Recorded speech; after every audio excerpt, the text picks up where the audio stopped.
ब्रज की पावन भूमि और वहां पर आए थे हरियाणा के मुख्यमंत्री।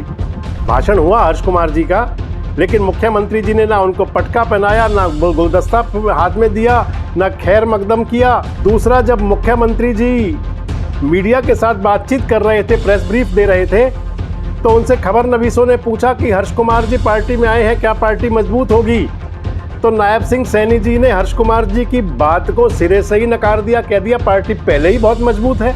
बीजेपी बड़ी मजबूत है, आपके सामने यूं कह कराते कहा जी कांग्रेस है कि बड़े नेता हैं, कद्दावर नेता हैं, वजनदार नेता हैं, रसूखदार नेता हैं। अगर उनकी आज ज्वाइनिंग नहीं होनी थी तो उनको मंच पर क्यों लाया गया?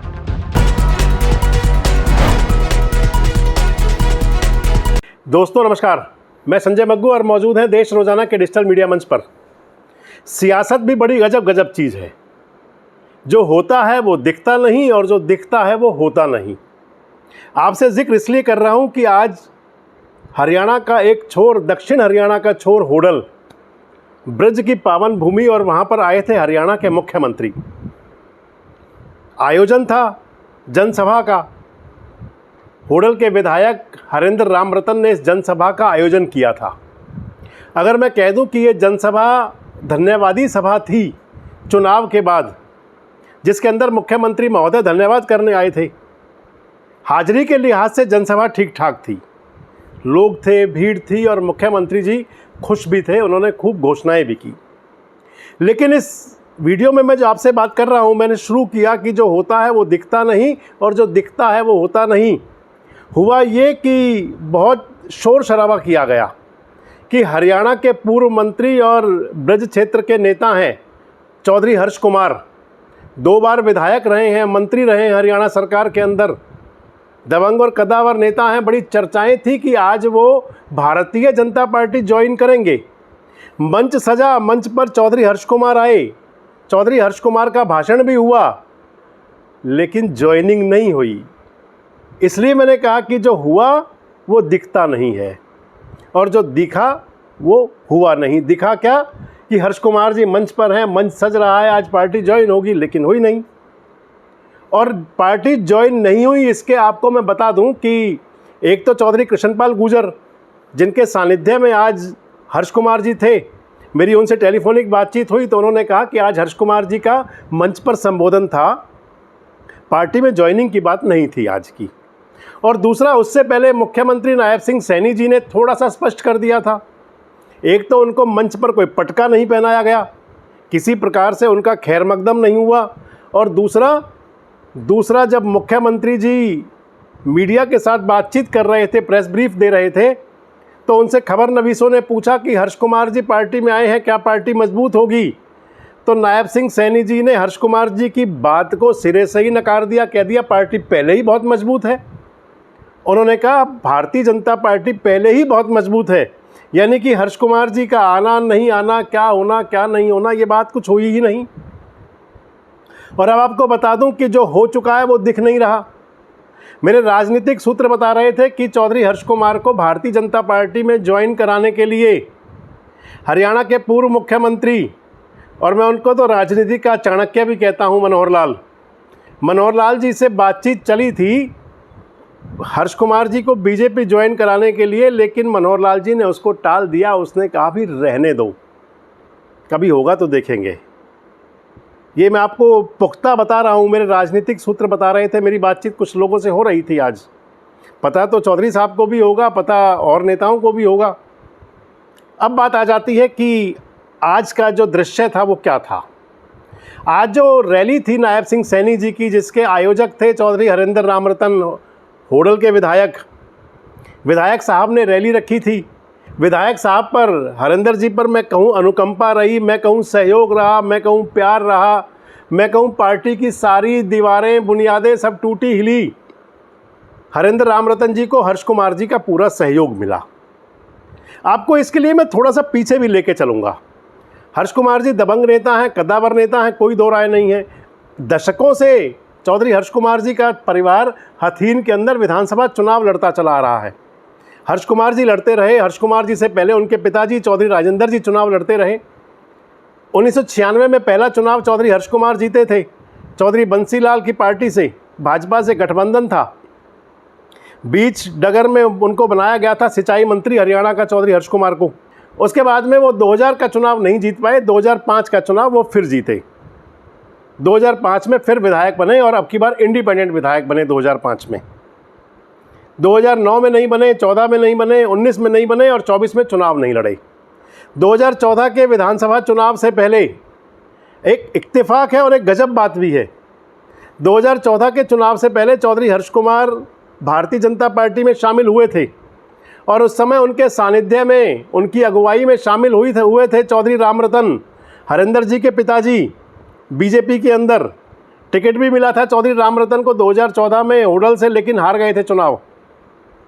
और अब चौधरी हर्ष कुमार उन्हीं चौधरी रामरतन के बेटे हरेंद्र रामरतन की अगुवाई में भारतीय जनता पार्टी में ज्वाइन करने गए थे, लेकिन ज्वाइनिंग हुई नहीं, जो मैं आपको बता रहा हूँ।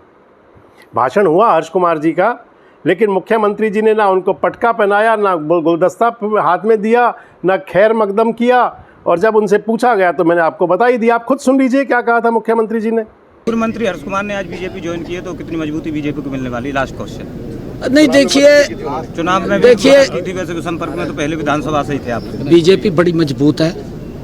आपके सामने यूँ कह करते कहा जी कांग्रेस आएगी, या कहाँ थे ना बीजेपी आएगी। बीजेपी काम कर रही है। बहुत बहुत धन्यवाद। अब बात आ जाती है कि आखिर चौधरी हर्ष कुमार जी क्यों गए थे। आज मैं आपको बताता चलूं कि हर्ष कुमार जी 2024 का भी हाल ही का लोकसभा चुनाव हुआ था।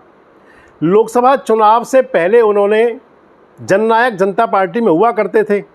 जननायक जनता पार्टी का जब बीजेपी के साथ गठबंधन टूटा, जब सरकार से जेजेपी अलग हुई, तो हर्ष कुमार जी ने जेजेपी की चाबी को छोड़ दिया और लगे ताला खोलने, कोई और चाबी ढूंढने के लिए। हर्ष कुमार जी शामिल हुए। फिर उसके बाद में 2024 का जो लोकसभा चुनाव हुआ, आपको ध्यान होगा, महेंद्र प्रताप जी का समर्थन दिया, हुड्डा साहब की सभाओं में हुआ करते थे। और एक बड़ी दिलचस्प बात है, आज चौधरी हर्ष कुमार जी के होर्डिंग लगे हुए थे, मैं आपको दिखा रहा हूँ, आप देखिए। होडल की मंडी में जो रैली थी उसके लिए होर्डिंग लगे हुए थे। इस होर्डिंग के अंदर ऊपर बड़े सुंदर 2 फोटो और दिख रहे हैं। चौधरी हर्ष कुमार जी ने ज्वाइनिंग के लिए जो लगाए थे, जिसके अंदर हर्ष कुमार जी का फ़ोटो है, नीचे उनके बेटे का फ़ोटो है, इधर कृष्णपाल जी का फ़ोटो है, नायब सैनिक का फ़ोटो है, 2 फोटो ऊपर और है। एक फ़ोटो है इनके अंदर चौधरी किरणपाल खटाना का। किरणपाल खटाना जी कृष्णपाल गुर्जर जी के पीएस हैं, सरकारी सेवारत हैं, राजनीति का शौक़ भी है। इसके साथ में नरेंद्र विधूड़ी जी का फ़ोटो है। नरेंद्र विधूड़ी जी पंचायती नेता हैं, कृष्णपाल गुर्जर जी के परिवार के नज़दीकी रिश्ते में आते हैं।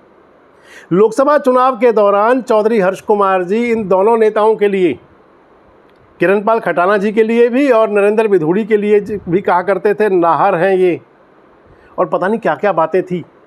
और सियासत साहब जो ना करवा दे वो सही, आज उसी सियासत ने चौधरी हर्ष कुमार ने उन्हीं के दोनों के फ़ोटो भी लगाए हुए थे ऊपर। पार्टी ज्वाइन करने की बात थी। अब मैं आपको बता रहा था कि 2024 का जो लोकसभा चुनाव था उसके अंदर बिना कांग्रेस ज्वाइन हुए, बिना कांग्रेस में शामिल हुए महेंद्र प्रताप जी का समर्थन किया था चौधरी हर्ष कुमार ने। भूपेंद्र सिंह हुड्डा जी के साथ मंच साझा किए थे।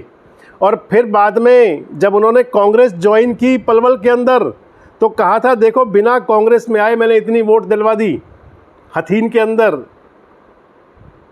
बाद में और दौर आया, और दौर चला बाद में। इधर हर्ष कुमार जी को कांग्रेस से टिकट मिला नहीं, कांग्रेस ने उनको पार्टी से निकाल दिया हर्ष कुमार जी को 2024 के विधानसभा चुनाव के दौरान में। हर्ष कुमार जी ने पार्टी से निकलने के बाद में समर्थन दिया हरेंद्र जी को, हरेंद्र रामरतन को। अब वो भारतीय जनता पार्टी में बिना शामिल हुए बीजेपी की वोट मांगते थे उस समय, और बीजेपी ने आज तक उनको शामिल किया नहीं। आखिर क्या है रंग ढंग ये सियासत का? अगर उनको बीजेपी आज ज्वाइन नहीं होनी थी तो फिर मंच पर क्यों लाया गया? बड़ा स्पष्ट बात है कि बड़े नेता हैं, कद्दावर नेता हैं, वजनदार नेता हैं, रसूखदार नेता हैं। अगर उनकी आज ज्वाइनिंग नहीं होनी थी तो उनको मंच पर क्यों लाया गया? और अगर मंच पर लाया गया, उनका भाषण हुआ, तो फिर मुख्यमंत्री जी ने पटका क्यों नहीं पहनाया? वो कारण क्या रहा? फिर मुख्यमंत्री जी ने सीधे सीधे यूं कहा, क्यों कहा? जब उनसे पूछा गया कि क्या हर्ष कुमार जी के आने से बीजेपी मजबूत होगी, तो एक जवाब ये भी हो सकता था कि सबका सहयोग मिलता है, लेकिन नायब सैनी जी ने तो इस बात को दूर से नकार दिया, सीधे कह दिया पार्टी पहले ही बहुत मजबूत है, भारतीय जनता पार्टी बहुत मजबूत पार्टी है। आज के इस घटनाक्रम को आज का था जो अब कहाँ देखते हैं? आपको क्या लगता है कि क्या चौधरी हर्ष कुमार के साथ में कोई गेम हो गया? अगर उनको बीजेपी में ज्वाइन नहीं कराया जाना था तो आखिर मंच पर क्यों गए थे? और अगर मंच पर थे तो मुख्यमंत्री जी ने पटका क्यों नहीं पहनाया? सबसे महत्वपूर्ण सवाल कि इस सारे परिदृश्य का होडल की राजनीति पर असर क्या पड़ेगा? क्योंकि होडल के कुछ नेता मुझे मिले थे, कुछ लोग खुश थे और कुछ लोग चुगली कर रहे थे। आपको क्या लगता है, खासकर ब्रज क्षेत्र की सियासत कौन से रंग लेगी? कमेंट्स बॉक्स में जरूर बताएं। जुड़े रहें हमारे साथ, देखते रहें देश रोजाना। साथ जुड़े रहने के लिए सब्सक्राइब करें देश रोजाना के YouTube चैनल को और नई वीडियो की नोटिफिकेशन पाने के लिए बेल आइकन जरूर दबाएं। अगर आप ये वीडियो फेसबुक या इंस्टाग्राम पर देख रहे हैं तो पेज को लाइक और फॉलो जरूर करें और ज्यादा से ज्यादा शेयर करें।